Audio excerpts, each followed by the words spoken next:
As you just saw, the challenge is great to save these animals. So what efforts are underway to rescue them from extinction? I spoke with Peter Knights.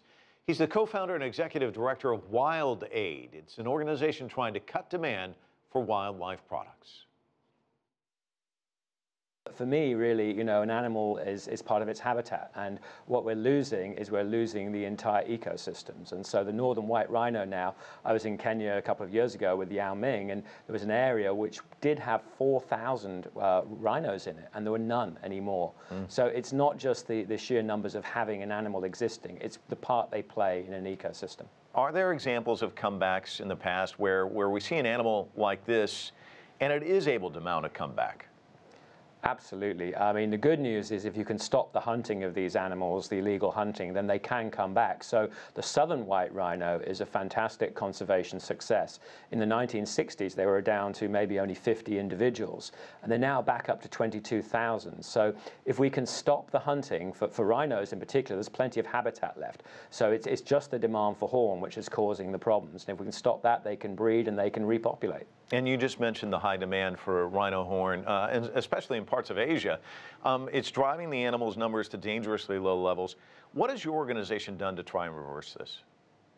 Well, our organization is kind of unique because most conservation organizations focus on trying to protect the supply of animals, and we focus on trying to reduce the demand for endangered species products.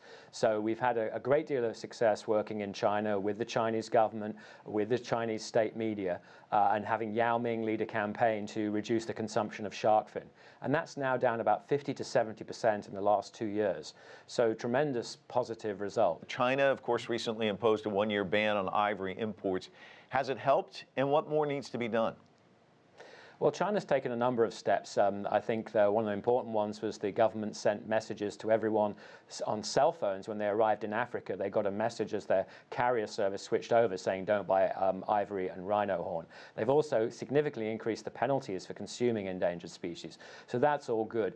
This recent ban is very, very limited in that it only affects a small amount of small item trade from Africa.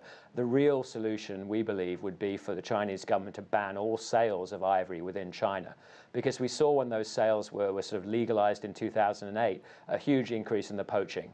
And what that does, if they were to ban it, would to send a message to the market that people will not be able to profit from ivory anymore. You were a senior investigator for the Environmental Investigation Agency. In your experience, how bad is the black market for these products? Well, one of the things that you see as an investigator is that the legal market is used to launder illegal goods. So the history of the ivory trade was that the system was supposed to be regulated and people were supposed to have permits, but you would find people using permits 7 or 8 times for different pieces of ivory. And we think that's what's going on in China now. So when you really see change is when you have a really clear and simple message to the public. There's no ambiguity. So a complete sales ban tells people it's illegal to do it, rather than saying this piece of ivory is legal and this is illegal. The public can't differentiate. So it's a big problem right now. There's maybe up to 33,000 elephants being poached, but if we could close down that market, we could see that situation reversed. That was Peter Knights joining us earlier. Well,